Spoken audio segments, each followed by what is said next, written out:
Boa noite e bem-vindos. Gostaria de avisar que o episódio desta noite é extremamente gráfico e definitivamente não é para menores de 18 anos ou para os de coração fraco. Grande alerta de gatilho porque, obviamente, a cadeia e a prisão não são lugares divertidos para se estar e as pessoas que geralmente são alojadas lá fizeram algumas coisas bem erradas e continuam a fazer coisas erradas nessas instalações seguras, como você está prestes a descobrir. Então fique muito desconfortável e deixe a escuridão tomar controle. Passei algum tempo no Centro Correcional Feminino de Pocatello e por um tempo fiquei em confinamento solitário. Apenas eu, 4 paredes e tempo demais para pensar. Minha cela tinha beliches, embora eu fosse a única lá. Eu pendurava minha toalha na beliche de cima depois dos banhos, sempre no mesmo lugar. Mas ela nunca ficava lá. Quase todos os dias eu a encontrava no chão. Ela não caía como se tivesse escorregado. Parecia que algo a tinha jogado, mesmo quando eu tinha certeza de estar seguro. Eu prendi sobre o corrimão e acabaria no exato mesmo lugar no concreto. A princípio, atribuí isso à ventilação ou talvez à vibração das pesadas portas das celas batendo no corredor. Mas não parecia ser isso. Parecia ser deliberado. Os sonhos começaram pouco tempo depois. Eu via uma mulher descalça, vestindo um antigo uniforme caqui que não usávamos mais, parada no andar superior do bloco. Nos sonhos, ela sorria para mim como velhos amigos e então dava um passo para fora da borda com um lençol amarrado ao pescoço. Todas as vezes. O estranho, ela não estava triste. Ela sempre parecia alegre, como se finalmente estivesse livre, voando. Comecei a temer dormir.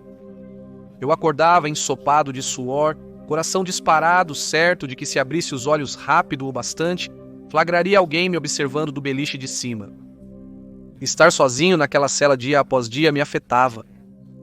Na solitária, o tempo perde o sentido, os pensamentos se repetem e a realidade se distorce. Você começa a questionar tudo, o que é real, o que não é, se o seu próprio cérebro está se voltando contra você. Não foi até eu voltar para a população geral que eu contei a uma das outras mulheres sobre os sonhos e a coisa da toalha. Ela olhou para mim meio de lado e então disse: "Você não sabia?" Sim, alguém se enforcou no bloco alguns anos atrás, do andar de cima. Meu estômago afundou. Eu não tinha contado a ela sobre o sonho do enforcamento. Eu não tinha dito onde vi a mulher se jogar. Eu não sabia o que acreditar agora. Nunca me interessei pelo paranormal. Sempre pensei que a solidão apenas brinca conosco. Mas há uma diferença entre alucinações e uma verdade compartilhada. E agora, anos depois, eu me pergunto: eu estava sozinho naquela cela? Ou ela ainda estava lá, tentando me mostrar como ela fez sua fuga? De certa forma. Um amigo meu, um dos caras mais genuínos e trabalhadores que já conheci, me contou essa história há algum tempo. Ele não era um criminoso ou um homem violento. Na verdade, ele nunca tinha sido conhecido por causar problemas graves. Mas a vida tem seu jeito de encurralar as pessoas, e para ele, tudo se resumiu a uma série de azar. Alguns anos antes, ele passou por um divórcio difícil. Sua esposa obteve a guarda primária de sua única filha, e o tribunal ordenou o pagamento regular de pensão alimentícia que ele nunca tentou fugir. Ele amava sua filha e vivia pelos fins de semana quando podia vê-la. Ele pegava todos os turnos extras que podia apenas para manter os pagamentos em dia, para poder mimá-la e levá-la aos melhores lugares e tentar dar a ela o melhor tempo que podiam ter juntos. Mas a empresa para a qual ele trabalhava, uma de médio porte de manufatura, começou a ter problemas financeiros. Os superiores verificaram as horas extras e decidiram que ele era muito caro para manter. E assim ele foi demitido. Por um tempo, ele tentou fazer o dinheiro dar. Ele pegou trabalhos por fora, vendeu o que pôde e ainda enviava o pouco dinheiro que tinha para sua ex, mas eventualmente o pagamento parou de ser suficiente e o tribunal se envolveu. A próxima coisa que ele soube é que estava atrás das grades por atrasar a pensão alimentícia. Ele me disse que entrar na cadeia do condado pela primeira vez era como entrar em um mundo diferente. O ar era pesado, as luzes fluorescentes nunca se apagavam, todos tinham seu próprio ritmo, sua própria tensão. As pessoas caminhavam mais lentamente, de forma diferente, com uma consciência defensiva.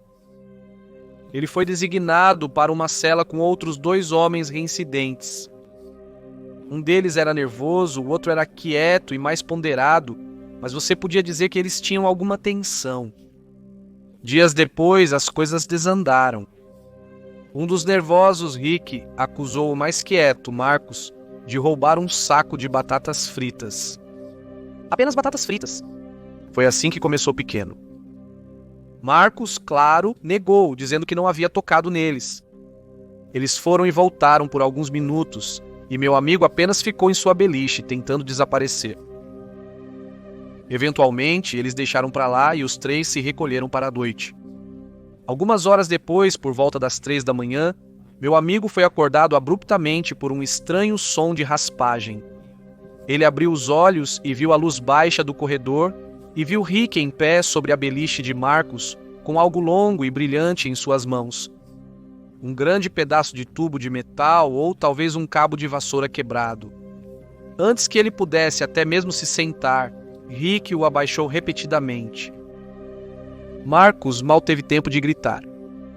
Os golpes eram úmidos, surdos, abafados e contínuos um após o outro. Também não foi rápido. Rick era metódico, como se não estivesse apenas tentando machucar Marcos, mas apagar sua própria existência da face da terra. O sangue espirrou nas paredes, encharcou os lençóis e se acumulou no chão. Meu amigo estava paralisado. Ele estava trancado em uma cela com esse monstro. Ele disse que o pior era o barulho, não os gritos. Esses eram terríveis, mas o som do impacto, como uma melancia envolta em uma toalha molhada. Eventualmente, Marcos parou de se mover, apenas desabou ali, seu rosto irreconhecível. Meu amigo não conseguia se mover, não conseguia respirar, e estava convencido de que Rick agora iria descontar sua raiva nele e transformá-lo de uma pessoa comum em uma poça de sangue e um pedaço de carne. Rick recuou um pouco, ofegante, suas mãos e braços escorrendo sangue. Ele largou o cano e ficou ali, olhando para o que havia feito. Os guardas vieram, lentos para responder ao barulho, provavelmente acostumados com brigas e gritos. E quando eles abriram a cela e viram o massacre, tudo aconteceu em câmera lenta. Sirenes, comandos sendo gritados, mais guardas correndo para dentro. Eles tiraram meu amigo de lá à força, o algemaram, mesmo ele não tendo saído da cama. E o Rick foi sem resistir, ele apenas se sentou e esperou. Mais tarde, eles encontraram as fichas, não abertas, ainda no colchão do Rick. Ele as tinha o tempo todo. Meu amigo foi solto logo depois, mas ainda tem pesadelos. Ele afirmou ser impossível não notar algo assim e apagar isso da memória.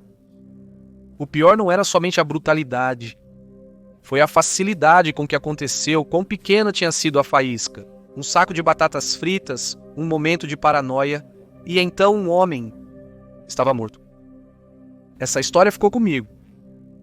Um lembrete de que a prisão não é apenas perigosa. Às vezes não precisa mais do que uma única respiração, um dedo do pé fora da linha, e tudo pode dar muito errado, muito rápido. Passei 1 ano numa prisão de Nova York, dormitório de segurança média. O garoto aparentemente tinha encontrado um modo de se enforcar no banheiro em algum momento anterior. Juro por Cristo que todos nós saltaríamos de nossas beliches quando, no meio da noite, alguém batia com força na porta de um compartimento. Até o agente de correção entrava correndo para ver. Não havia ninguém lá, apenas uma porta de compartimento balançando. Eu e alguns dos outros detentos acreditávamos que era o mesmo ser, mas havia uma sombra que perambulava por todo o dormitório e você podia senti-la fortemente, uma sensação arrepiante. Uma noite acordei sentindo como se estivesse por perto. Eu espreitei por cima do divisor para vê-lo, pairando lentamente, espreitei para o oficial de correções e o olhar dele estava fixo nessa coisa. Era como se ele estivesse chocado, mas em transe, observando aquilo. Eu nunca perguntei a ele sobre isso. Minha esposa trabalhava em lares de idosos. Assim como coisas loucas acontecem nesses lugares também, eles tinham um gato da morte. Era um gato resgatado de um abrigo local que foi trazido como uma espécie de terapia para os residentes. O gato só queria ser incomodado se você estivesse prestes a morrer. Se aquele gato fosse visto realmente sentado dentro ou perto de um determinado residente, havia 99% de chance de que essa pessoa morreria 24 horas depois. E o gato nunca estava errado. Eu estava preso em um centro de detenção juvenil no final dos anos 70 na Califórnia. O lugar era horrível, você podia praticamente sentir o desespero no ar. Em idade, éramos todos crianças, mas a maioria de nós já estava quebrada na mente ou esculpida por dentro. Ninguém era inocente na detenção juvenil, nem mesmo os quietos. Era um mundo onde o mais forte devora o mais fraco. Havia esse garoto que tinha por volta de 13 anos. Eu não me lembro exatamente, mas nós o chamávamos de Rato. Ele era pálido, magro como um trilho e quase nunca dizia nada. Quando você olhava para ele, sabia que ele era o tipo de garoto que provavelmente não iria conseguir. Ele sempre tinha um olhar assombrado nos olhos, como se já tivesse passado pelo inferno antes mesmo de ser preso. E então havia o Terry. Ele tinha uns 17 anos, corpo de linebacker e era mau como uma cobra. Ele pegou no pé do Mouse desde o primeiro dia, constantemente o intimidando, abusando verbalmente, empurrando-o no pátio, encurralando-o nos chuveiros. Era fácil deduzir o que ocorria. O traseiro do Mouse estava levando uma surra para seu grande desprazer. Todos nós vimos como o Mouse começou a se encolher. Ele mal dormia. Ele se encolhia sempre que alguém se aproximava demais e parou de comer. Terry estava quebrando ele de mais maneiras do que uma. Por semanas você podia sentir a tensão aumentando.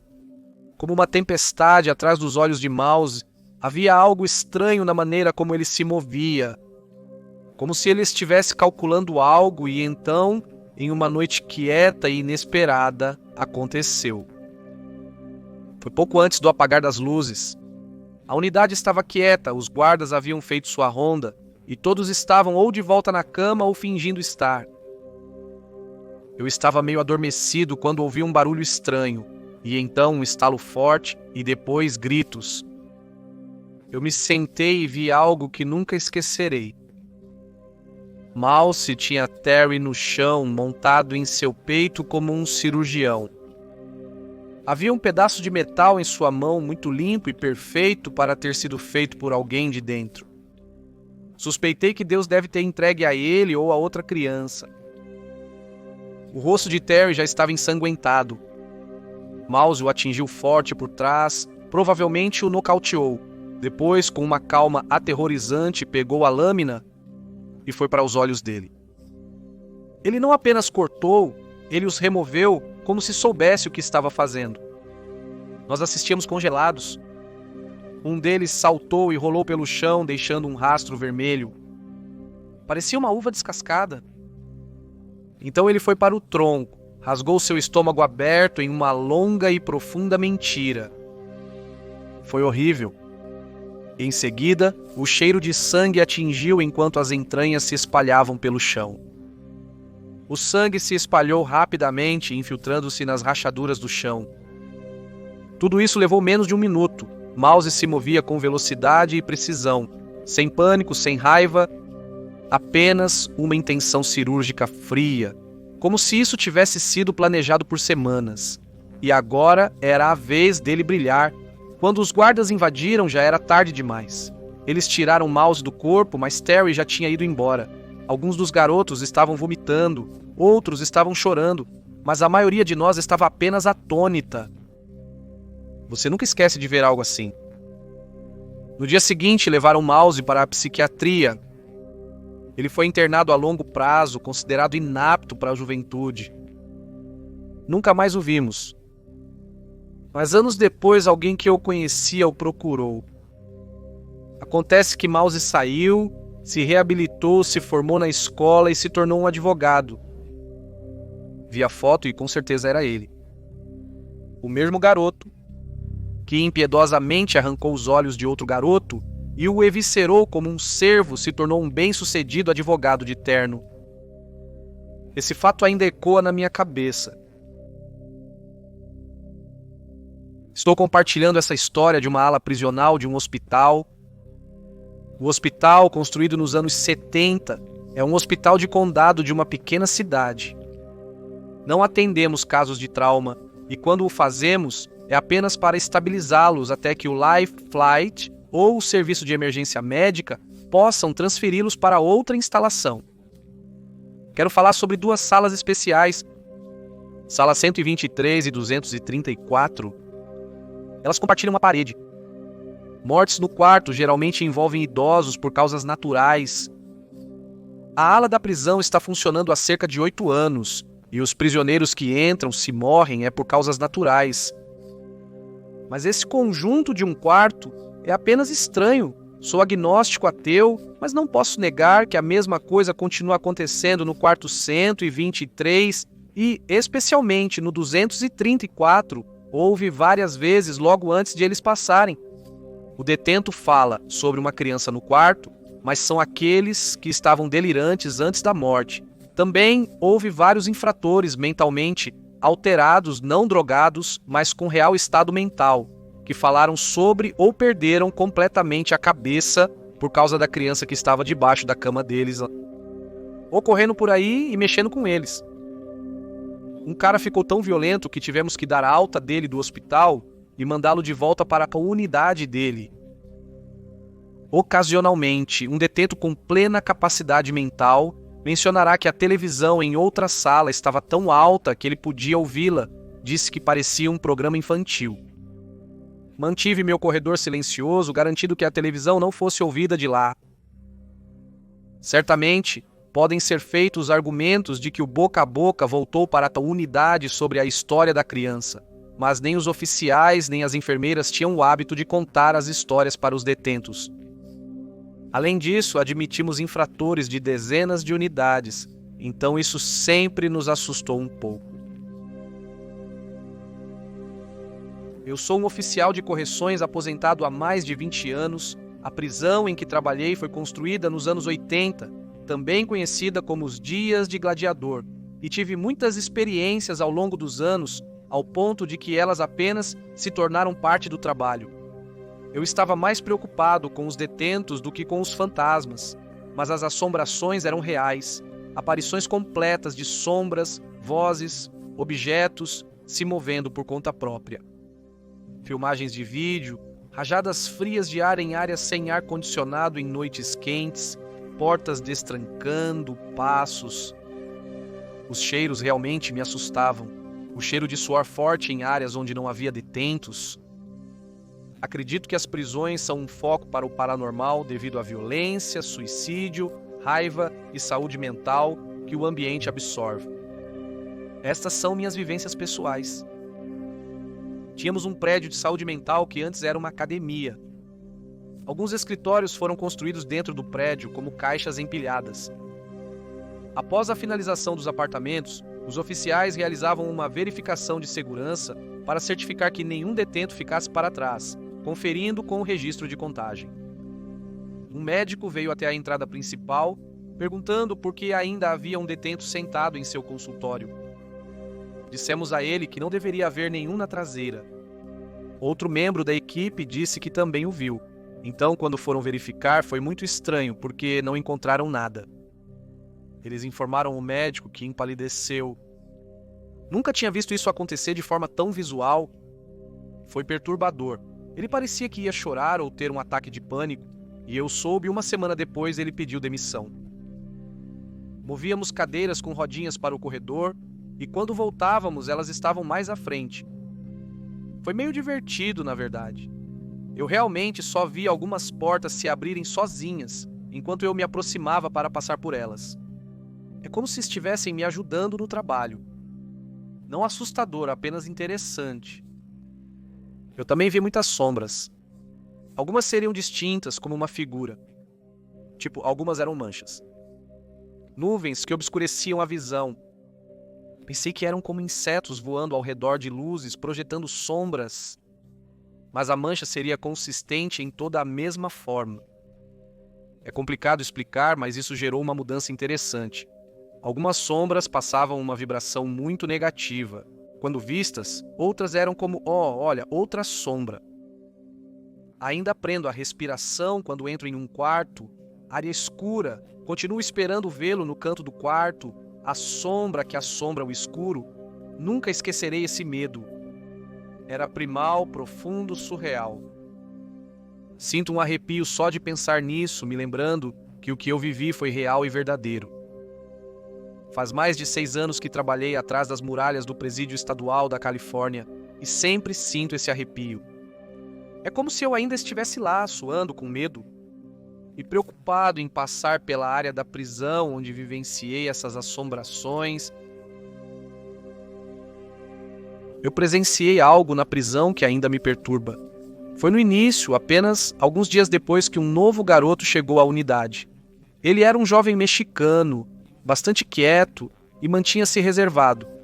Ele não gostava de chamar atenção para si mesmo, provavelmente apenas esperando passar despercebido e cumprir seu tempo. Mas aqui, na detenção juvenil, ser quieto nem sempre é um escudo. Ele não durou 24 horas. Disseram que ele estava lá por algumas coisas sérias. Um molestador em série condenado, 13 acusações. As pessoas já nos haviam informado antes mesmo dele passar pela porta. Os guardas não perderam tempo compartilhando a notícia. Um pacote de boas-vindas distorcido, todos entendiam seu significado. O tipo de garoto que você não apenas odeia, mas despreza. Ninguém queria estar perto dele e naquela noite eu estava deitado na minha beliche quando começou. 8 caras o cercaram como tubarões. O primeiro avançou, dirigindo seu joelho com força e rapidez na garganta dele, prendendo-o com força brutal. Eu quase podia ouvir o ar lutando para passar. 2 outros pegaram um lençol enrolado como algum tipo de arma e o enrolaram apertado atrás dos joelhos do garoto. Depois pisaram nele, trancando-o em um arco cruel de impotência. Seu corpo estava preso e ele estava vulnerável. Então a pior parte começou. Rasgaram seu macacão laranja em pedaços. Um após o outro, eles deram 2 voltas, sem palavras, sem misericórdia, apenas crueldade fria e calculada. O silêncio na sala foi quebrado pelos terríveis sons que você esperaria. Respirações ofegantes, gritos abafados, o baque dos punhos e as armas que eles trouxeram, quaisquer que fossem. Às vezes, uma ameaça sussurrada cortava como navalha. Eu me perguntava quanto tempo isso poderia durar e por que os guardas não estavam impedindo, mas ninguém veio. Isso se arrastou por um tempo. Quando eles finalmente apareceram, muito tempo depois de ter acabado, foi quase anticlimático. Eles pediram ajuda médica como se fosse algo corriqueiro, como se verificassem a temperatura não lidando com um ser humano fragilizado. O garoto estava quase morto, seu corpo fraturado e exausto. Eles tentaram ajudá-lo a ficar de pé e colocá-lo na maca, mas quando conseguiram, tudo dentro dele cedeu. Sangue, fezes, material genético masculino atingindo o chão em uma cascata grotesca. Era como um balde de podridão crua despejado no chão rachado. O fedor era insuportável, você podia senti-lo no ar.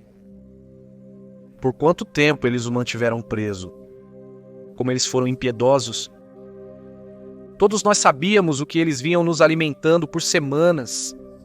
Feijão vermelho e arroz toda noite. O atraso era compreensível, mas aquilo era algo totalmente distinto. No dia seguinte, perguntei por aí tentando entender tudo. A palavra estava clara. A primeira noite daquele garoto no dormitório não era uma chance para um novo começo. Era uma sentença de morte. Mas não foi o fim. Rumores se espalharam após a cirurgia que o estabilizou. que alguém entrou sorrateiramente na enfermaria e o estrangulou com seu próprio tubo de oxigênio e, para adicionar insulto à injúria, eles enfiaram um cabo de vassoura dentro dele primeiro, só para ter certeza de que ele não sobreviveria. Não houve papelada ou investigação, apenas a velha e brutal lei da prisão. Apesar de tudo, o dia seguia. A vida continua em seu caminho distorcido, mas o cheiro de sangue e traição nunca desaparece de fato. Aos 18 anos, fui preso por roubo à mão armada. Isso me rendeu 2 anos no Departamento de Correções da Flórida. Depois de passar pelo Centro de Processamento em Orlando, eu fui transferido para o Correctional Lake Butler, um centro médico secundário de recepção na Flórida Central. Ao chegar, fomos colocados em um prédio conhecido como Honeycomb, uma estrutura gigante no centro da prisão que é coberta por blocos de concreto voltados para o lado, fazendo com que pareça um enorme ninho de abelhas. Fomos designados para celas para 2 homens, com barras clássicas e oficiais de correção patrulhando, flexionando e falando com sotaques sulistas profundos. Como qualquer um que já passou um tempo dirá, todos têm uma história para contar, seja rumores sobre guardas, presos, contos épicos de crimes passados ou lendas de experiências paranormais, você está garantido uma nova com cada onda de novos chegados. Naturalmente, nenhum de nós acreditava, mas ainda assim ouvíamos independentemente. Uma era os sussurros. A história diz que às 3 da manhã, no dormitório disciplinar, também conhecido como a caixa, um espírito atormenta os detentos à noite, sussurrando para eles enquanto dormem. Se você acordar, não verá nada, mas sentirá a presença na cela. Se você se deitar novamente e ignorar os sussurros, supostamente será ferido de alguma maneira, forma ou condição. Ninguém com quem eu conversei já esteve na caixa em Lake Butler. A maioria dos detentos nunca esteve no favo de mel, pois geralmente eram transferidos para a prisão principal em 1 ou 2 semanas. Eu era um desses homens azarados. Eu tinha entrado em uma briga com 2 gangsters que estavam tentando coletar dinheiro de proteção de membros não gangsters como eu. Claro, 3 homens brigando não é uma cena silenciosa. Os guardas nos borrifaram com spray de pimenta, algemaram e arrastaram para a ala disciplinar. Me deram 2 semanas de confinamento solitário e me disseram que se eu causasse mais algum problema, minha nova sentença seria triplicada. Agora 2 semanas sozinho, sem dinheiro, tentar conseguir comida ou agir duramente parecia fácil. Eu achava que isso seria fácil. Ainda estremeço ao pensar em como eu estava errado. Os 3 primeiros dias foram tranquilos. Fiz meu treino matinal, tomei café, dormi um pouco, acordei, almocei, pratiquei minha arte, li alguns capítulos do livro, jantei, treinei novamente e desmaiei até de manhã. Essa seria minha rotina pelas próximas 2 semanas. Até a 3ª noite. A princípio pensei que o guarda estava chamando minha atenção para algo, então saí do beliche e fui até a porta, esperando que a abertura se abrisse para que pudéssemos conversar. Foi então que ouvi os sussurros. Eles não vinham da porta, mas atrás de mim. Virei-me, não vendo ninguém à luz pálida da lua que entrava pela pequena janela no topo da cela. A solidão estava me afetando, pensei ao voltar para minha beliche.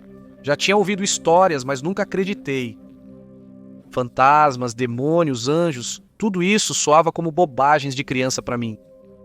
Deitado na minha beliche, não conseguia evitar a sensação de que estava sendo observado. Era uma sensação comum.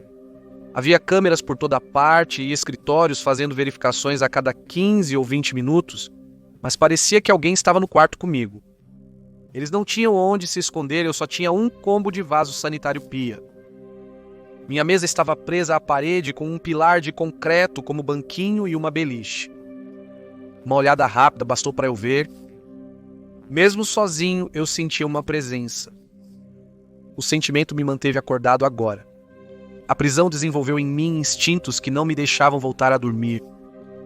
A adrenalina corria em mim enquanto meus olhos se moviam, tentando identificar a origem desses sons.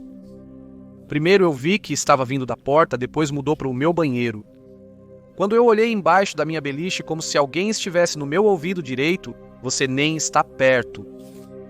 Eu me calei, procurando freneticamente, e corri para a porta e comecei a bater, chamando por um guarda. Ninguém veio de primeira, então eu ouvi passos pesados correndo pelo corredor. Qual é o problema, camarada? É melhor você estar à beira da morte para bater na porta assim. Tem alguém aqui, falei pela porta. Posso mudar de cela? Juro que não estou mentindo. Essas histórias de fantasmas afetaram você. Ele riu. Isso não é engraçado, cara. Por favor, você tem que me deixar mudar, senhor. Vá se danar e vá para a cama, senão eu entrarei lá e te nocautearei.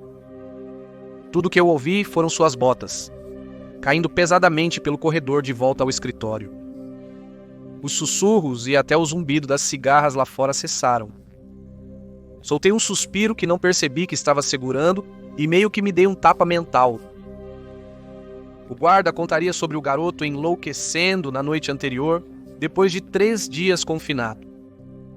Acabei de fazer um espetáculo de mim mesmo por nada. Sentindo-me tolo, deitei-me e desmaiei. O medo havia cobrado seu preço no meu corpo e eu apaguei em segundos. Acordei de manhã com um barulho alto na minha cela.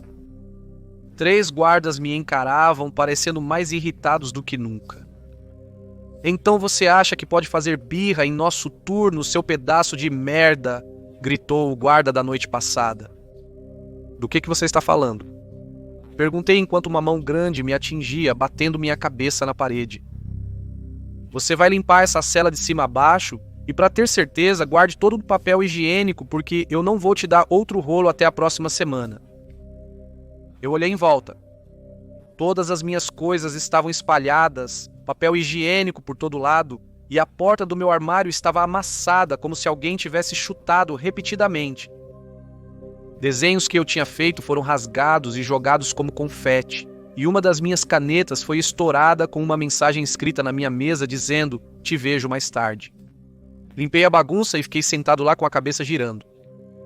Como eu tinha dormido durante tudo isso?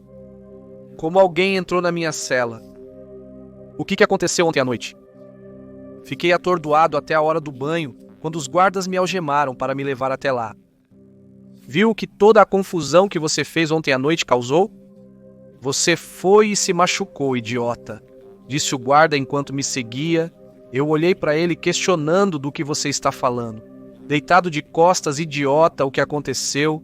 Você se pegou no beliche que não estava lá no outro dia. Eu virei no reflexo do vidro. Eu vi um grande arranhão correndo do meu ombro direito superior até o meio da minha coluna, e tudo ficou escuro. Acordei na enfermaria 1 hora depois. A enfermeira estava exigindo uma confissão do guarda. Nós dissemos que não queríamos marcas. O que acontece se a corregedoria aparecer e vê-lo assim? Ele não estava assim quando eu o examinei alguns dias atrás. Você poderia perder seu emprego por causa disso, você sabe disso. Eu não vou te encobrir. Foi então que eu me sentei. Ele não fez nada comigo, eu disse enquanto a névoa na minha cabeça se dissipava. Eu não fiz nada. Ele desmaiou a caminho do chuveiro. Isso é verdade? Perguntou a enfermeira. Sim, senhora. Virei-me para o guarda, alívio estampado em seu rosto. Posso mudar de célula, senhor? Sem problemas. Só prometa agir corretamente daqui para frente. Combinado. Essa foi minha primeira experiência paranormal de todas e me transformou em um crente. Até hoje nunca encontrei uma explicação para o ocorrido. Desde minha libertação, nunca mais fui preso. Parei com todas as drogas e agora sou um membro funcional da sociedade. Tenho uma família com 3 lindos filhos, trabalho 50 horas semanais, brinco com eles diariamente e me esforço para guiá-los no caminho correto. Até agora a vida tem sido boa. Mas nunca esquecerei minha passagem pela prisão, meu tempo em confinamento solitário e aquela cela. Eu trabalhei em uma prisão antiga e vi algumas coisas.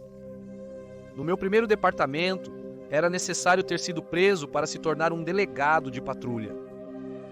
Comecei na prisão quando tinha 20 anos e servi pouco mais de 1 ano como carcereiro antes de ser transferido para a divisão de patrulha e enviado para a academia.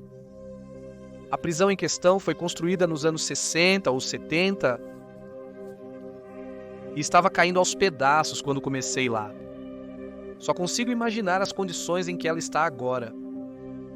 Era uma pequena prisão com 3 blocos residenciais, com capacidade para até 60 detentos.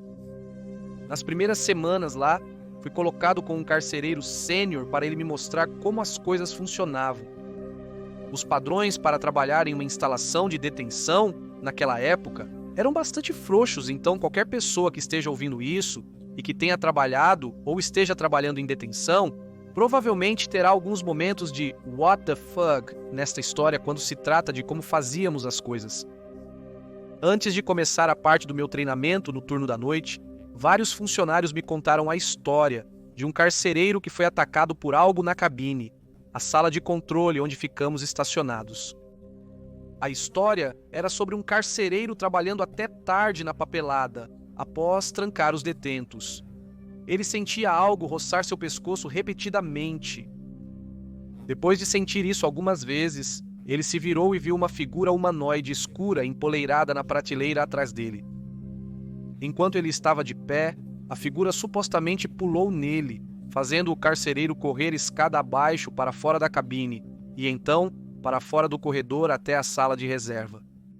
A despachante, que estava em uma sala ao lado, em sua estação, viu-o e supostamente chamou uma ambulância porque ele estava incapaz de falar. O incidente teria sido filmado, mas ninguém sabia onde estava a gravação. Eu não acreditei nessa história nem um pouco e descartei como uma pegadinha que eles fazem com os novatos. Após meu treinamento, fui colocado no turno da noite sozinho. Depois de várias semanas trabalhando sozinho, me senti confortável sendo o único de plantão na prisão. Cheguei até ao ponto de jogar damas ou cartas com os detentos se eles estivessem acordados após o bloqueio. Uma vez que todos estavam dormindo em suas celas e eu tinha feito minhas rondas de vigilância, eu ia para a cabine, fechava a pesada porta de metal e ligava a velha televisão que tínhamos. Eu fazia faculdade em meio período durante o dia, então, se estivesse tranquilo, eu ajustava o alarme no celular para a próxima hora e tirava um cochilo, o que era surpreendentemente aceito naquela prisão, contanto que você fizesse as verificações horárias. Uma noite, fiz a verificação, ajustei o alarme para as 2 da manhã, chequei o painel para garantir que as portas estavam trancadas e cochilei como já havia feito antes. Desta vez, acordei depois do que parecia ser 30 minutos com o meu preso trabalhador, que havia ficado acordado até tarde para terminar sua lavanderia, batendo na janela de plexiglass da porta da cabine. Assustado, eu pulei, destranquei a porta com minha chave e perguntei o que havia acontecido. O encarregado me disse que ouviu gritos em um dos blocos. Corri para cada bloco de celas e fiquei alarmado ao descobrir que todas as portas estavam destrancadas. Iluminei cada cela com minha lanterna e confirmei que todos estavam dormindo, e onde deveriam estar, e silenciosamente tranquei as portas. Ao descobrir que todos estavam bem, retornei à cabine para entender o ocorrido. Ao olhar para o painel de controle, todas as portas das celas estavam destrancadas manualmente. Obviamente, essa foi uma experiência estranha, mas como eu disse, era uma prisão antiga, e o painel de controle já viu dias melhores. Eu atribuí isso a uma falha elétrica e o grito que os curadores ouviram a uma imaginação hiperativa. A manhã chegou e todos os detentos saíram de suas celas para tomar café da manhã. Nenhum deles parecia ter se machucado ou reclamou de algo que aconteceu durante a noite. Os próximos meses passam relativamente bem, sem nada digno de menção ocorrendo. Mas uma noite, às 5 da manhã, meu fiel estava sentado nos degraus da cabine me fazendo companhia enquanto tomávamos nosso café e nos preparávamos para as chamadas matinais de meditação. Enquanto eu terminava minha papelada, percebi alguém andando em uma das celas através da janela da cabine. Irritado com a ideia de que alguém tinha conseguido sair de sua cela, olhei para o painel de controle e vi que todas as portas permaneciam trancadas. Olhei novamente pela janela e vi um homem de cabelos castanhos curtos e barba curta, vestindo um uniforme laranja de prisioneiro, andando lentamente pelo bloco com a cabeça baixa. Ele fez a segunda volta e caminhou atrás de uma coluna, então não apareceu novamente do outro lado. Abri a porta do bloco pelo painel de controle, saí da cabine e então invadi o bloco pronto para dar uma bronca nesse cara. Mas ao entrar não havia ninguém. Andei pelo bloco, iluminei cada cela com minha lanterna e verifiquei cada porta. Verifiquei nos chuveiros e debaixo de cada mesa. Todas as portas estavam seguras e ninguém estava fora de sua cela. Olhei para o meu fiel e pude ver que ele estava tão confuso quanto eu, e ele me disse que também viu o cara. No café da manhã, observei cada prisioneiro enquanto eles se aproximavam de mim, para ver se o que eu tinha visto no bloco de celas estava entre eles, mas ninguém se aproximava da descrição. Naquela manhã, mencionei isso a um dos despachantes que trabalhava lá há 20 anos. Descrevi para ela o homem que vi. Sem dizer uma palavra, ela pegou o calendário, apontou para a data e disse: sim, é ele, com certeza. Ela riu da minha expressão confusa e explicou o que quis dizer. Ela disse que a descrição do homem que eu vi correspondia à de um homem que se enforcou naquela cela há vários anos naquele dia. Ela disse que ele era um cliente recorrente, como chamamos os reincidentes, e sempre era contratado como administrador devido à sua ética de trabalho e bom comportamento. Ela disse que, da última vez que ele foi trazido, ele era um homem diferente, brigando com os carcereiros e outros detentos, falando coisas sem sentido e agindo de forma insana. Ela continuou a dizer que uma noite o homem pegou um lençol, amarrou uma ponta na porta, na abertura para a comida, e a outra ponta em seu pescoço, depois se inclinou para frente, causando sua asfixia e o fim de sua vida. O despachante afirmou que o espírito do homem era o que assombrava a prisão e o que havia atacado o carcereiro vários anos atrás. Comecei a acreditar na assombração depois disso. Com o passar do tempo, vivenciei várias ocorrências estranhas, incluindo cadeiras de escritório girando por conta própria, vislumbres de alguém olhando pela janela da cabine quando não havia ninguém por perto, e sombras se movendo pelas paredes. Às vezes, os detentos relatavam ver alguém de laranja passando por suas celas no meio da noite. Poucos infelizes relataram acordar com um terceiro detento, observando-os dormir em suas celas para 2 homens. Mais tarde, conheci e fiquei amigo do homem que havia sido atacado pela entidade. Após o incidente, ele saiu da prisão e foi trabalhar em outro departamento de polícia no condado. Ele se recusou a falar sobre o incidente, mas disse que não era brincadeira. Quando tentávamos brincar com ele sobre o incidente, ficava visivelmente chateado e se afastava. Tudo nesta conta poderia ser explicado por mau funcionamento elétrico, privação de sono e uma série de outros fatores contribuintes. Mas dito isso, existem algumas coisas que não podem ser explicadas tão facilmente.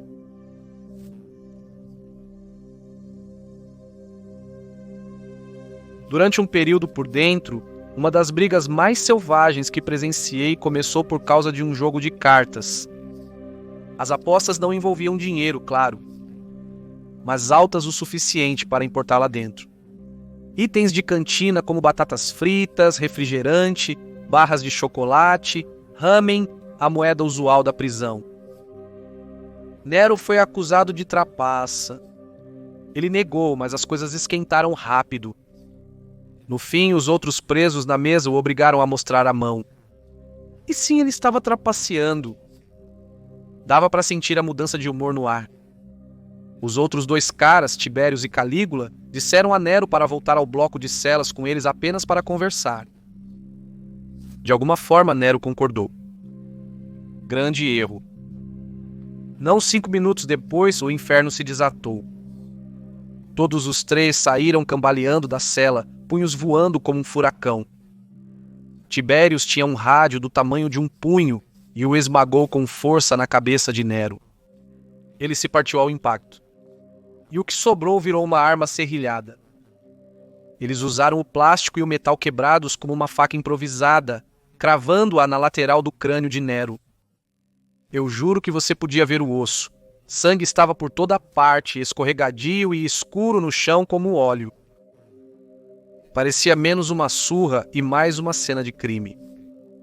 foi quando a equipe de brutamontes invadiu, com equipamento de motim, tasers e spray de pimenta em mãos. Até então, Nero já estava encolhido no chão e mal se movendo. Tibérius caiu facilmente após receber um jato de spray no rosto. Coisa horrível, faz seu estômago virar. Mas Calígula? O cara era enorme. 6'6". Nunca faltou um dia no recreio. Ele decidiu jogar duro e atacou os policiais, o que foi um movimento ruim, pois eles o atingiram com o taser. Porém, ele não caiu de imediato. Ele realmente conseguiu se livrar de metade da equipe como algo saído de um filme de ação ruim. Eles o atingiram novamente e o segundo choque o derrubou.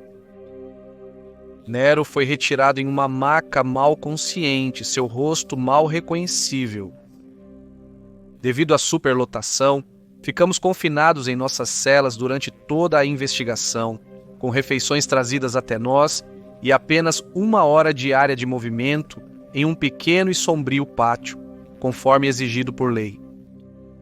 Ninguém disse uma palavra por dias. Ainda era possível ver as manchas de sangue secando no chão. Ninguém disse uma palavra por dias. Nunca mais vi nenhum dos 3. Eu me pergunto o que aconteceu com o cara. Ele morreu? Eu não sei se gostaria de viver com meu rosto e corpo mutilados da maneira que ele teria que estar. Eu trabalhei no buraco por 2 anos. Para te dar uma ideia de como isso funcionava, tínhamos documentação em cada porta de cela, identificando quem estava na cela e por qual motivo. Com tantos acontecimentos diários, a lista de presença quase nunca estava atualizada. No início do meu turno, eu fazia uma verificação de segurança e contava os presos. Tinha cerca de 28. Havia um senhor nesta cela ao lado do meu escritório, sem nenhum documento, e o oficial da sala de contagem me disse que ninguém deveria estar naquela cela, então eu fiquei tipo, espera aí, deixa eu ir perguntar. Voltei para a cela, mas agora não havia ninguém lá. Tive várias ocorrências em unidades adjacentes que eram da mesma maneira. Acontece que eu e várias outras pessoas tivemos o fantasma do preso acontecer conosco. Quem ele era ou por que ele estava lá, eu nunca saberei. Talvez outra pessoa que tirou a própria vida e simplesmente não consegue seguir em frente e ainda está, figurativamente e espiritualmente, preso naquela prisão. Talvez ele simplesmente não tenha terminado de cumprir seu tempo, quem sabe? Há mais de uma década, passei um tempo em detenção juvenil, especificamente na unidade psiquiátrica. 24 celas individuais em 2 andares, cada uma trancada à noite. O dobro de guardas, porém menos cuidado. Uma manhã a rotina mudou. Fomos informados que seríamos trancados 1 hora mais cedo por causa de uma entrada especial que estava por vir. A tensão era palpável e isso obviamente irritou a todos. Então, alguns minutos antes do novo cara chegar, um dos guardas foi de cela em cela batendo nas portas, nos agitando. Seu novo detento cometeu abuso sexual em 2 menores. Tinham 2 e 4 anos. Seus próprios primos. Ele continuava gritando isso repetidamente. Ele queria uma reação. Alguns minutos depois, o novo garoto finalmente chegou. Ele tinha 16 anos. Fizeram-no ficar de pé na sala enquanto os guardas saíam. E então, sem uma palavra, todas as portas de nossas celas foram destrancadas. E o lugar explodiu. Ainda me lembro do primeiro a sair, meu vizinho, um garoto magro e desequilibrado que saltou do 2º nível e chutou o novato como algo saído de um filme de artes marciais. Então o resto seguiu, 16 de nós, uma tempestade de punhos e fúria.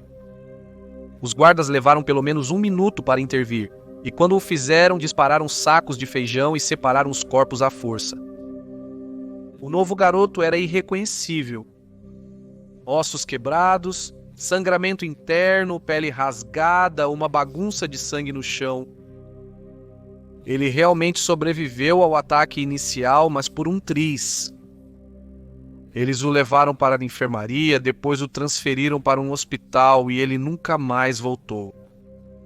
Ouvimos por aí que seus ferimentos pioraram enquanto estava no hospital e alguém o atingiu novamente.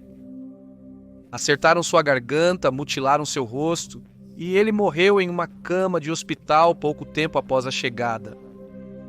Não sei o que é mais perturbador, a violência, os guardas orquestrando-a, ou o quão rapidamente todos nós nos tornamos parte disso. Meu pai costumava trabalhar como oficial de correções em uma prisão rural.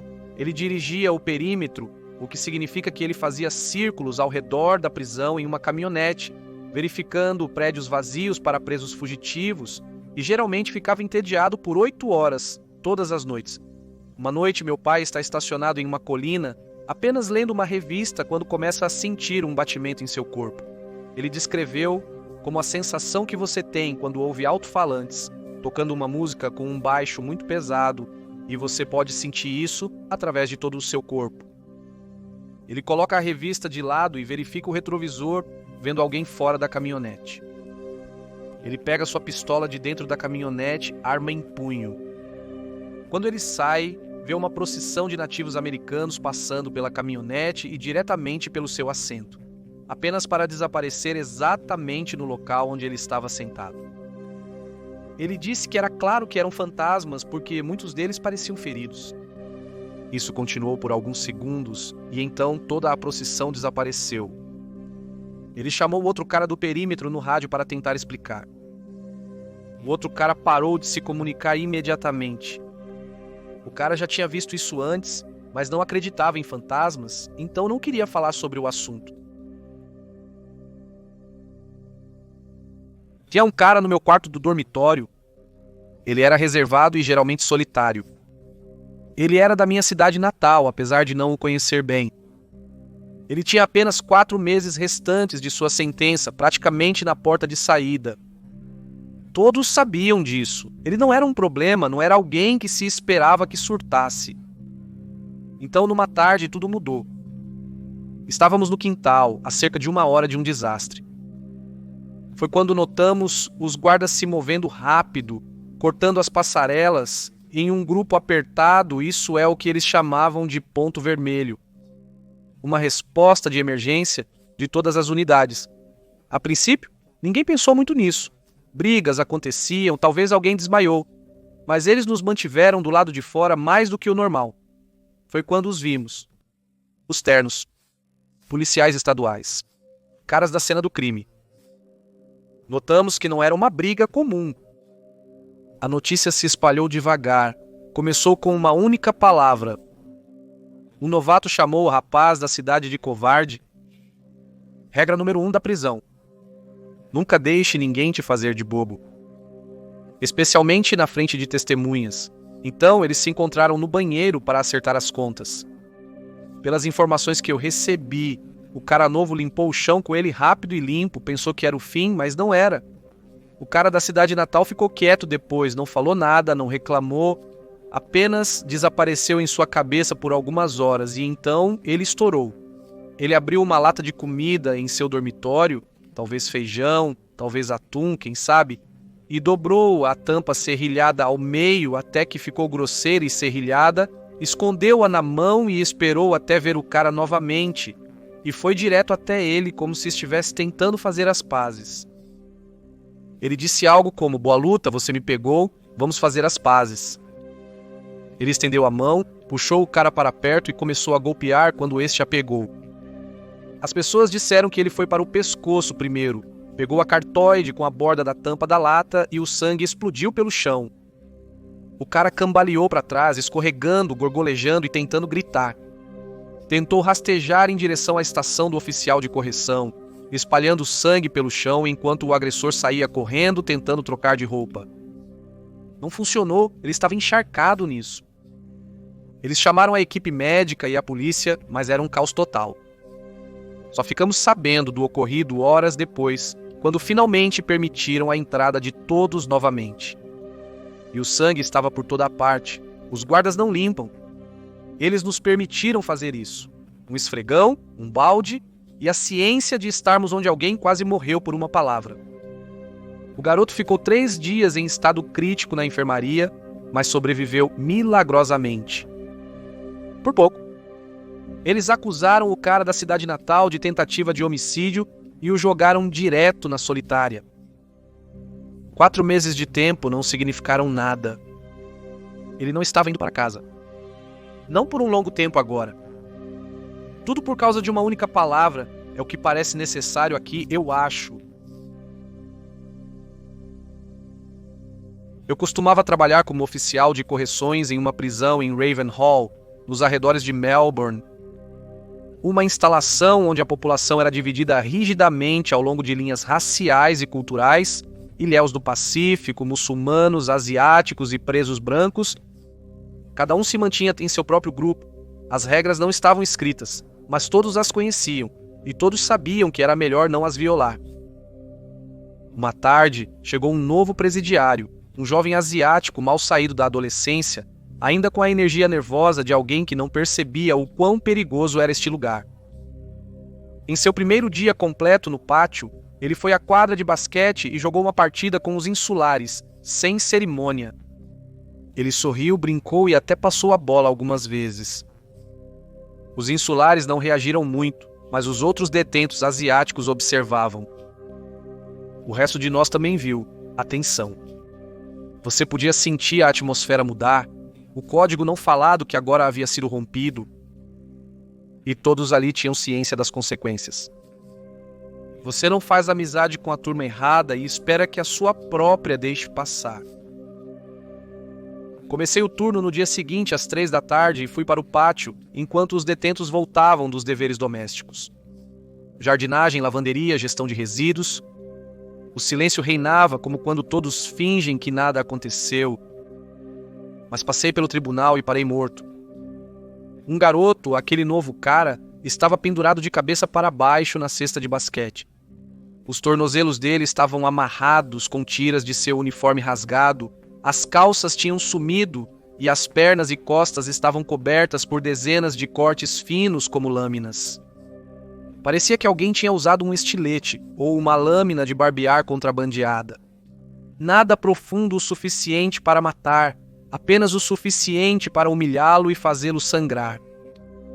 Pedi reforço e comecei a cortá-lo, evitando vomitar por causa do cheiro. Na maca, ele continuava insistindo que estava bem e que apenas tinha dor de estômago. Ele disse que estava na comida, sua voz tremia, mas ele não diria mais nada. Mais tarde, naquela noite, uma enfermeira do setor médico me chamou, disse que o garoto finalmente havia sussurrado algo sob sedação. Acho que eles enfiaram um pássaro no meu traseiro. Pensamos que ele devia estar delirante, mas depois de 3 dias na ala médica, a varredura mostrou que havia algo alojado profundamente dentro dele, algo orgânico, e eles tiveram que removê-lo em pedaços.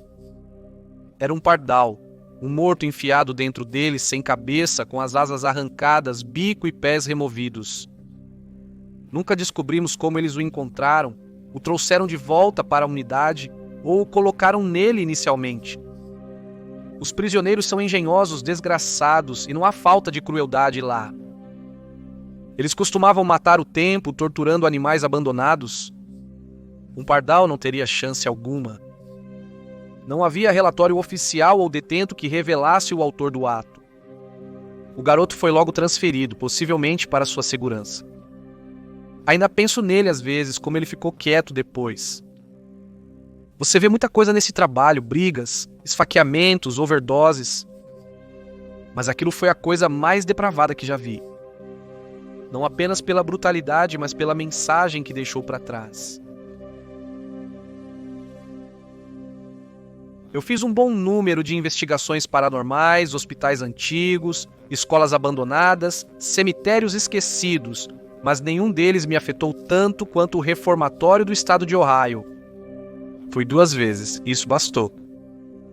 Nas 2 vezes ficamos lá para bloqueios noturnos totais, da meia-noite às 6, sem luzes, sem energia, apenas nossas lanternas, gravadores e o que quer que estivesse esperando no escuro. O próprio edifício é intimidador, parte catedral gótica, parte pesadelo. Enormes torres de bloco de células como esqueletos de aço. A tinta descasca das paredes como pele velha e o frio realmente penetra nos seus ossos.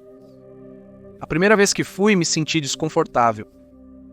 Na segunda vez que entramos, o ar parecia ter peso. Opressivo. Eu e meu amigo fizemos uma sessão de voz eletrônica paranormal na capela, sentados em silêncio no escuro fazendo perguntas. Tem alguém aqui? Você quer dizer algo? Coisas padrão. Ficamos por volta de 40 minutos, mas nada ocorreu. Sem barulho, sem vozes, apenas silêncio frio. Na época, pensamos que fracassamos. Em casa, revisamos o áudio. Mais ou menos na metade da sessão, você podia ouvir algo, claro como o dia, alguém assobiando. Não era aleatório, uma melodia, como alguém fazendo a ronda de zelador, limpando o chão sem se preocupar. Nenhum de nós ouviu no momento, mas estava lá quando estava perto. Depois havia as fileiras, longas fileiras de células ecoando, empilhadas umas sobre as outras como uma colmeia de aço. Caminhar por essas lágrimas à noite, mesmo com lanterna, é angustiante. Não é apenas a escuridão, mas a sensação de adentrar um espaço que já abrigou centenas de homens violentos, raivosos e quebrados. É como se essa energia tivesse penetrado no concreto. Lembro-me de caminhar ao longo de um corredor e parar abruptamente, meu peito se apertou. Tive essa sensação avassaladora de que estava sendo observado, não por uma coisa, mas por dezenas, como se houvesse olhos atrás de cada porta de cela me encarando. Não conseguia me livrar disso. Cobri meu cabelo com o capuz por causa da sensação de ser tocado. Era intenso demais para ignorar. Na segunda noite, aguentei só algumas horas. Às 3 da manhã, desisti. Havia algo estranho naquele lugar. Ele não nos queria ali. E ao contrário de outros locais onde a energia parece residual, como uma gravação em loop, isso parecia consciente, hostil, como se pudesse te seguir até em casa. Não voltei desde então e não pretendo voltar. Há lugares assombrados, e então há o Reformatório Estadual de Ohio. Aquele lugar não apenas te assusta, ele fica com você. Quando eu tinha cerca de 9 anos, meus pais me levaram de férias para a Inglaterra. Durante a viagem, paramos em uma antiga prisão convertida em museu. A prisão era antiga, com paredes de pedra, barras enferrujadas, o ar se sentindo úmido e pesado. Cada cela continha manequins, figuras rígidas e cerosas representando os prisioneiros que um dia viveram e morreram ali. Não eram os típicos manequins de museu, tinham olhares vazios, membros torcidos e olhos assombrados.